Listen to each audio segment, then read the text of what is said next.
Pessoal, boa tarde. Então, hoje é a nossa terceira aula e a gente vai falar sobre motivação, tá? A gente vai rever alguns teóricos já estudados, né?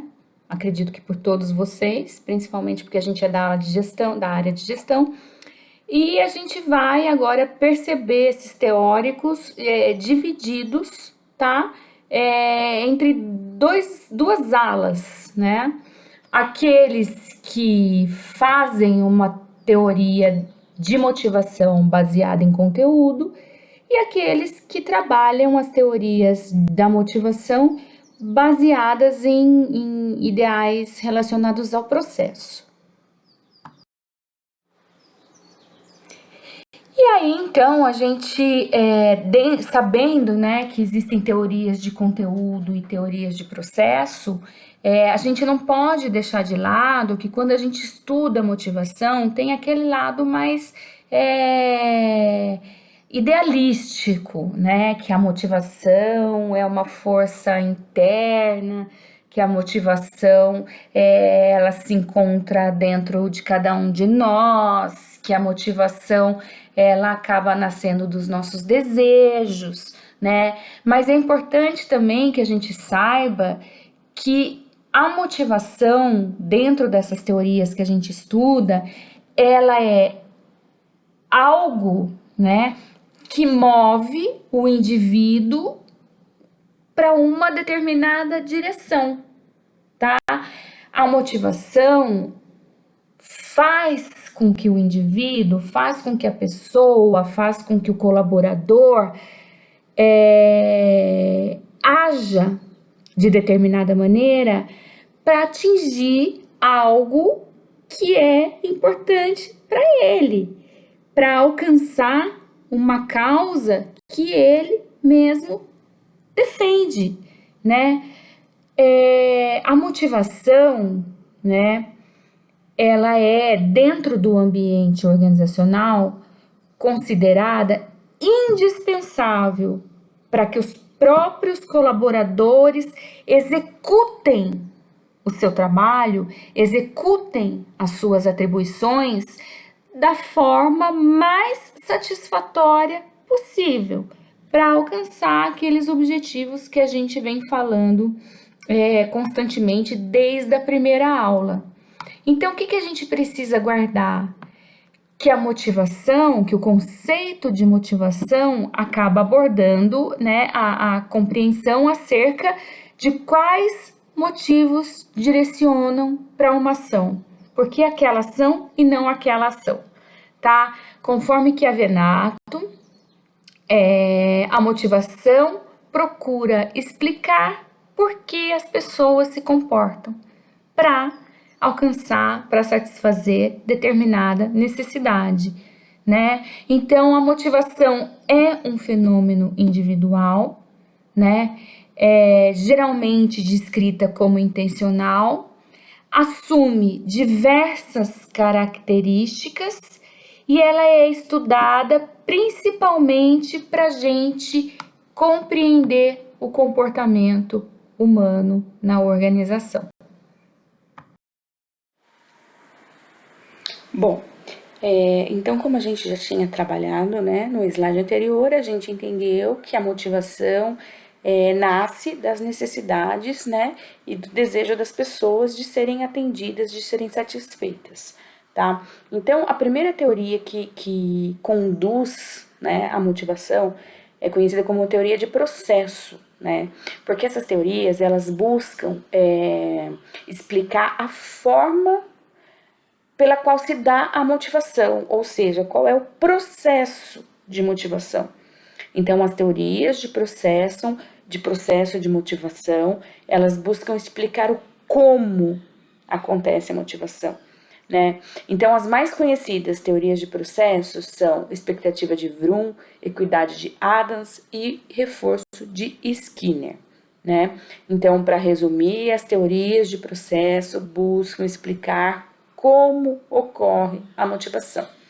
Nesse sentido, o que a gente tem que guardar é que elas são muito mais dinâmicas, né? Porque definem os processos que influenciam o comportamento e, consequentemente, o caminho da motivação. Então, a primeira teoria de processo, né, a primeira teoria que a gente sabe que é mais dinâmica e que busca definir os processos que influenciam o comportamento do colaborador, o comportamento do ser humano, o comportamento do indivíduo, é a teoria da expectativa de Vroom, tá? Então, Victor Vroom, em 1964, ele acaba assumindo que o comportamento é o resultado entre escolhas conscientes de algumas alternativas existentes, né? Então, ele usa expectativa, instrumentalidade e valência para explicar a motivação, né? A expectativa é a crença, né? Então, Victor Vroom, em 1964, traz para a gente a crença, né, de que o aumento do esforço vai levar ao aumento do desempenho e se eu trabalhar mais, vai ser melhor, tá? Então, para Victor Vroom, expectativa é a crença de que o esforço do colaborador resulta na obtenção das metas do desempenho desejado. Já a instrumentalidade também é uma crença, né, de que a pessoa vai receber uma recompensa se a expectativa do desempenho for cumprida. Quer dizer que se eu faço um bom trabalho, vai ter algo designado para mim, tá? Essa recompensa pode ser um aumento de salário, pode ser uma promoção, pode ser reconhecimento, pode ser a sensação para mim de realização, né? Entre tantas outras coisas que satisfazem as minhas necessidades, né? A instrumentalidade, ela é baixa quando a recompensa pessoal é a mesma, independente do desempenho. Então, se eu faço muito e recebo igual, né, a instrumentalidade ela tende a ser baixa, tá? E por último, a valência, que é a última das variáveis que Victor Vroom traz pra gente em 1964, que é a importância que o indivíduo dá para as recompensas que ele vai receber, né? Ele explica pra gente que os desejos, que os objetivos individuais, eles acabam sendo classificados por sua importância, né? Por sua valência. E acabam representando aquele desejo que pode ou não influenciar na motivação de acordo com a importância que esse desejo tem para a pessoa, né? Por exemplo, quando a pessoa é motivada principalmente por dinheiro, tá? Ela pode ou não valorizar, por exemplo, as ofertas que lhe são oferecidas, né, que lhe são dadas em termos de tempo livre, né? Então, se eu sou motivada por dinheiro, me oferecer 2 horas de folga na semana, talvez não tenha valência, talvez não tenha importância, talvez não tenha valor para mim. Outra teoria de processo, ou seja, outra teoria que busca definir, né, os processos que influenciam o comportamento do colaborador é a teoria da equidade de Adams, né? É uma teoria elaborada por uma pessoa que chama Stacey Adams. Ela se solidificou em 1963, né? E o Stacey Adams traz pra gente que o funcionário, que o colaborador, ele observa tudo que possui na organização. Salário, benefício, promoção, mérito, tudo que ele tem na organização e observa também as suas competências, experiência, a escolaridade, dedicação, empenho, etc. Né? A partir do momento que o colaborador observa o que ele tem na organização com a competência que ele apresenta, ele faz uma equiparação com outros colaboradores que acabam exercendo a mesma função ou uma função muito similar, né? E aí entra a teoria da equidade de Stacey Adams, proposta em 1963, né? Essa teoria supõe que os colaboradores, que os empregados, que os indivíduos de uma empresa, de uma organização, avaliam constantemente os benefícios que eles têm, né? Esses benefícios que eu falei para vocês, comparando com suas próprias competências e com os resultados dos seus trabalhos, dos seus esforços.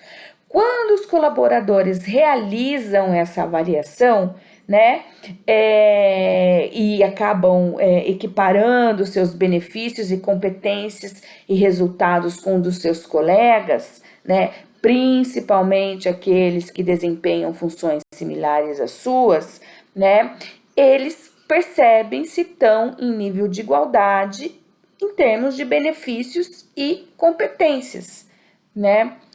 Então, ele acabou entendendo, percebendo, descobrindo que as pessoas são motivadas principalmente pelo alcance de uma condição de igualdade, principalmente pelo alcance de uma condição de justiça na relação com os outros colaboradores e com as próprias organizações. Então, se um funcionário se encontra, se percebe numa situação de desigualdade, surge a insatisfação, surge o estresse emocional. E essa tensão emocional reflete diretamente na produtividade, na eficiência e na busca dos resultados organizacionais, né? Sendo que o contrário também é verdadeiro. Se ele percebe que está tudo bem, a produtividade e os efeitos positivos em relação ao indivíduo e à organização onde ele está inserido tende a ser positivo.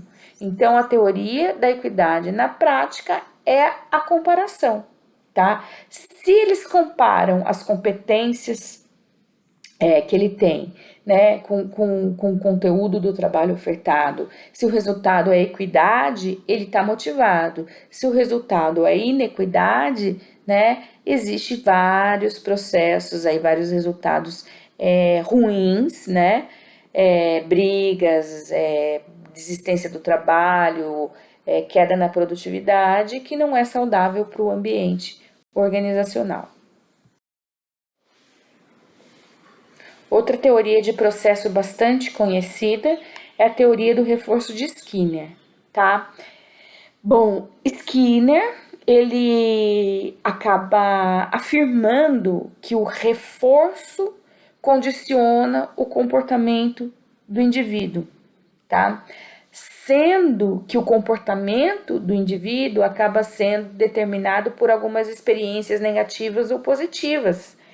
E é responsabilidade do líder motivar, estimular, defender os comportamentos que sejam desejáveis no colaborador e desencorajar, desestimular alguns comportamentos que são indesejáveis no colaborador, tá?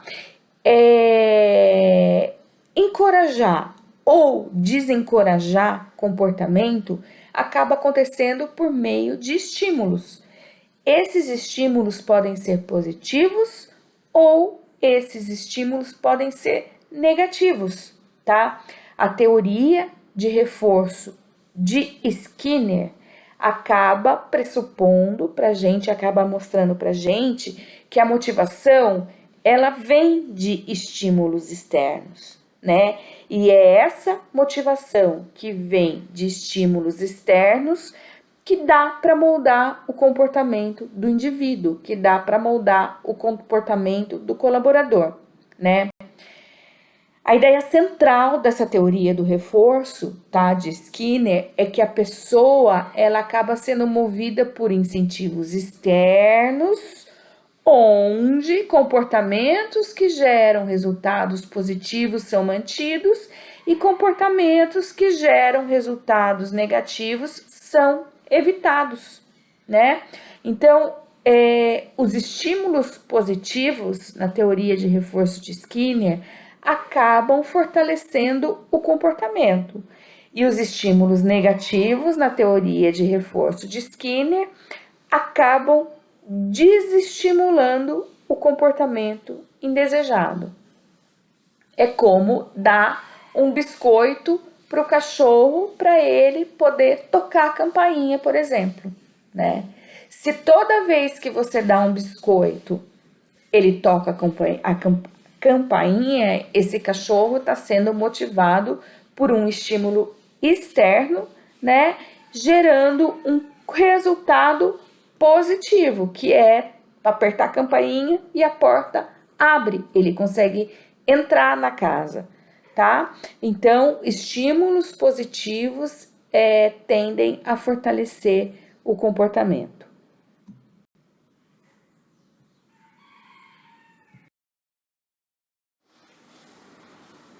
Bom, se a gente viu nas teorias de processo, né, um ambiente mais dinâmico de motivação, as teorias de conteúdo acabam sendo mais estáticas, acabam sendo mais descritivas. Elas acabam buscando explicar quais as razões, quais os fatores pelas quais as pessoas se motivam, tá? Então aí a gente tem as mais conhecidas, né, as mais trabalhadas, que é a hierarquia de necessidades de Maslow, os 2 fatores de Herzberg, a ERC de Alderfer, as necessidades adquiridas de Cleland, né? E entre outras, por exemplo, como a X e Y de McGregor, que a gente não vai trabalhar na aula agora.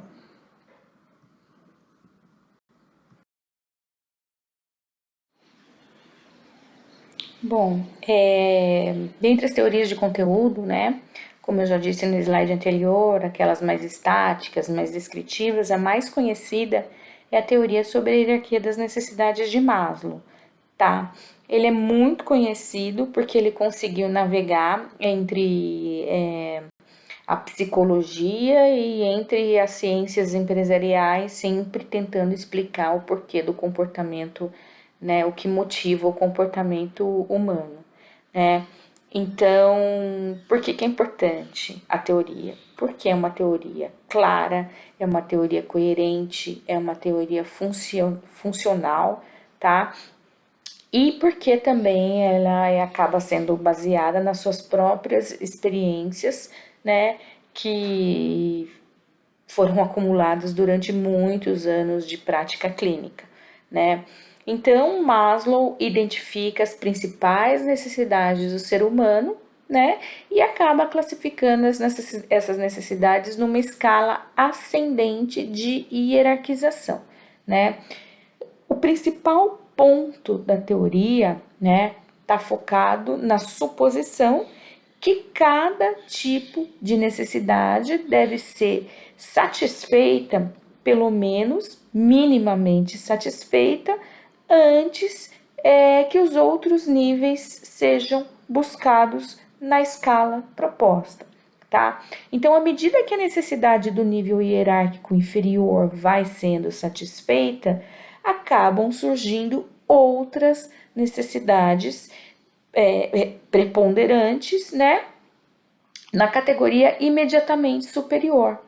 E aí, essas que surgem acabam motivando mais o comportamento, tá? Então, são 5 níveis: fisiológica, segurança, social, estima e autorrealização, né? Que a partir do momento que a inferior vai sendo minimamente satisfeita, o ser humano acaba se motivando pela imediatamente superior, né? Então, só a título de exemplo, né?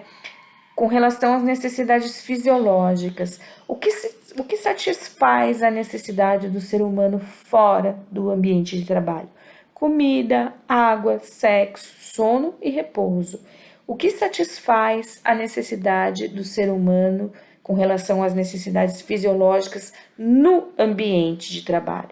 É o horário designado para a pessoa trabalhar, é o intervalo que ele tem de descanso, é o mínimo de conforto físico que lhe é oferecido. A partir do momento que essas necessidades fisiológicas são minimamente satisfeitas, tanto fora do trabalho quanto dentro do trabalho, o colaborador busca a necessidade imediatamente superior, né? Segurança. O que a pessoa busca, de acordo com Maslow, fora do trabalho? Liberdade, ser seguro de violência, não ter, por exemplo, poluição, ausência de guerra. E o que ele busca em relação à segurança no ambiente do trabalho? Um trabalho que seja seguro, ele busca remuneração e benefícios, que é uma das fases da gestão de pessoas que a gente vai ver mais para frente. Ele busca permanência no emprego, ele busca um plano de saúde, ele busca uma creche, enfim. A partir do momento que essas necessidades são minimamente satisfeitas, ele busca satisfação de necessidades sociais. Depois ele busca satisfação de necessidades relacionadas à estima e depois ele busca satisfação de necessidades relacionadas à realização própria.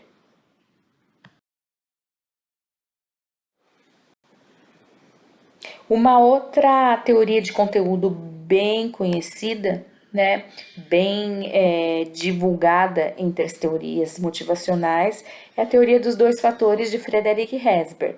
Né? É uma teoria que também é conhecida como teoria bifatorial, né? Porque ela é basicamente, a motivação ela é explicada basicamente por 2 fatores motivacionais, fatores intrínsecos, fatores satisfacientes e fatores higiênicos, fatores insatisfacientes ou ainda fatores extrínsecos, tá? Os fatores motivacionais, intrínsecos e satisfacientes, tá? Estão relacionados ao reconhecimento, estão relacionados à realização, estão relacionados ao conteúdo do cargo, ao incremento das atribuições, às responsabilidades que são dadas para o colaborador, as possibilidades de desenvolvimento que são dadas para o colaborador, tá? Está relacionado, então, ao conteúdo do trabalho. Né? Herzberg fala para a gente que os fatores motivacionais, os fatores intrínsecos, os fatores satisfacientes são aqueles cuja presença motiva, né? Mas a ausência não gera desmotivação. A ausência gera a não motivação. A ausência gera a neutralidade de comportamento. Tá? Já os fatores higiênicos, os fatores insatisfacientes ou os fatores extrínsecos são aqueles que estão relacionados ao contexto do ambiente de trabalho. Então, aqui temos salário, relações entre as pessoas, as políticas de condução da empresa, a segurança, as condições do trabalho, né? O Herzberg explica para gente que a presença dos fatores higiênicos não motiva. Tá? Ou seja, a presença de fatores higiênicos não gera satisfação, mas a ausência acaba gerando insatisfação, tá? Então, o que são fatores motivadores para Herzberg? São todos aqueles fatores que acabam incentivando os colaboradores, os indivíduos, os funcionários a trabalharem mais. Ou seja, são todos aqueles fatores que aumentam a satisfação no trabalho. E os fatores de higiene, né? Ou seja, os fatores extrínsecos, são aqueles fatores que acabam não incentivando os colaboradores, os indivíduos, os funcionários a trabalharem mais, tá? Mas quando eles não estão presentes, eles acabam desmotivando e gerando insatisfação no ambiente de trabalho.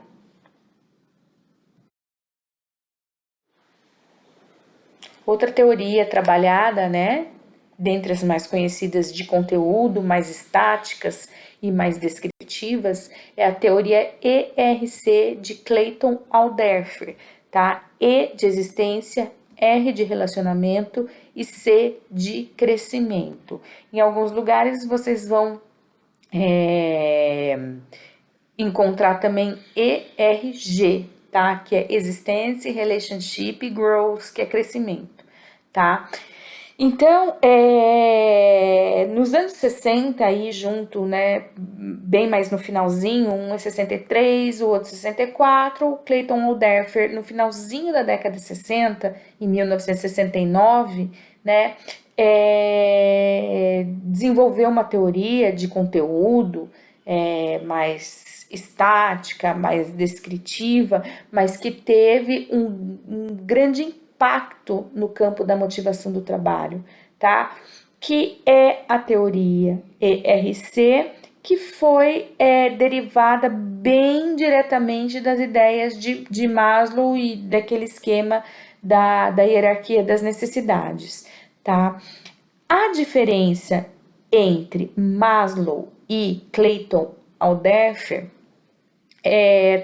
reside basicamente no fato, não só das categorias, dos níveis, né, que Maslow são 5 e Alderfer são 3, né, mas principalmente na direção do desenvolvimento motivacional, tá? Por quê? Porque Maslow, a motivação, ela acontece de uma forma progressiva, de uma forma ascendente, de nível para nível, obedecendo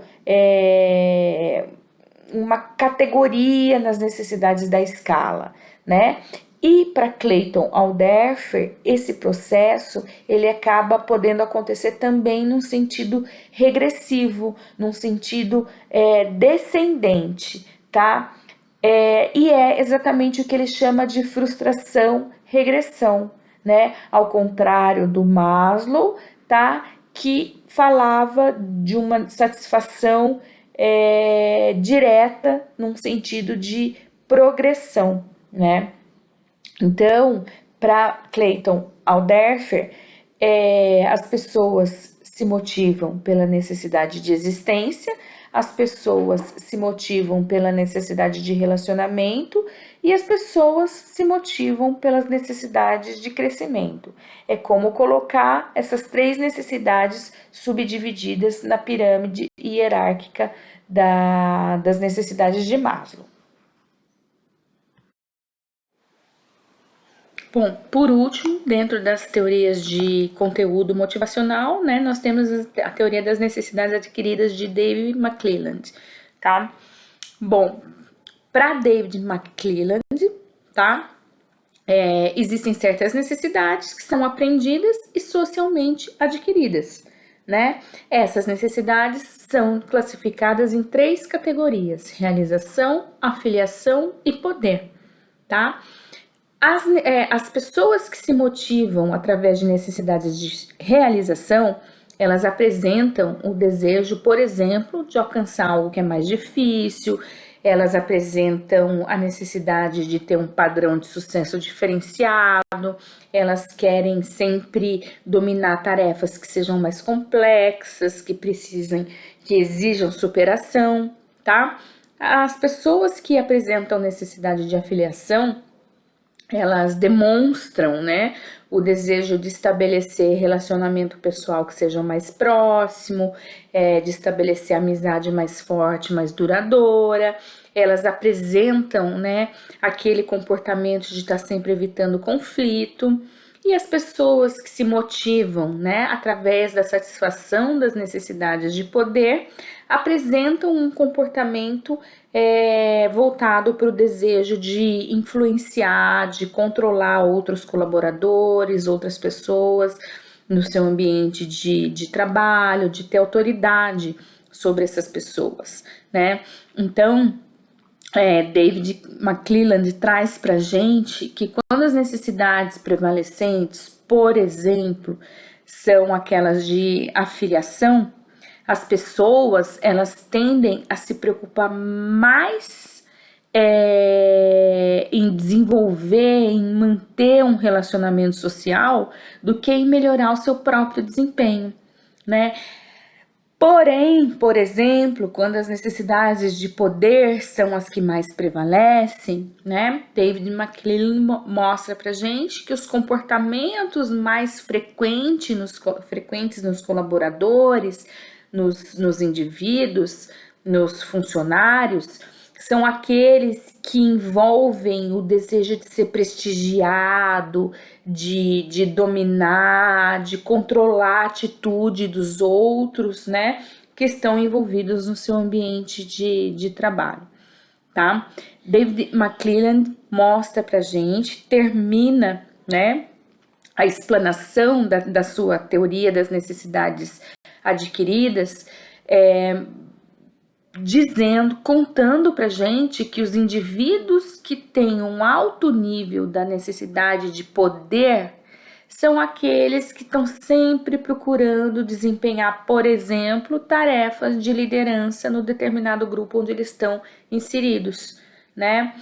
E aí, uma característica interessante desse grupo é que eles têm, por exemplo, uma fluência verbal diferenciada e acaba usando essa fluência verbal para persuadir outras pessoas no seu grupo de trabalho, tá? Então, no contexto organizacional, essas três necessidades, essas três características se traduzem em sucesso gerencial, independência de ação ou não, tá? Ou ao contrário, né? Quando presente no grau certo pode conduzir ao sucesso organizacional, quando ausente ou em desequilíbrio pode influenciar, por exemplo, no não sucesso organizacional. Finalmente, não menos importante, né? Aqui nós trouxemos um quadro comparativo entre as teorias de conteúdo que a gente viu até agora, tá? Então, aqui temos a explanação, um resumo, né, da teoria da hierarquia das necessidades de Maslow, comparados com Alderfer, comparados com Herzberg e comparados com as necessidades adquiridas de Cleland, tá?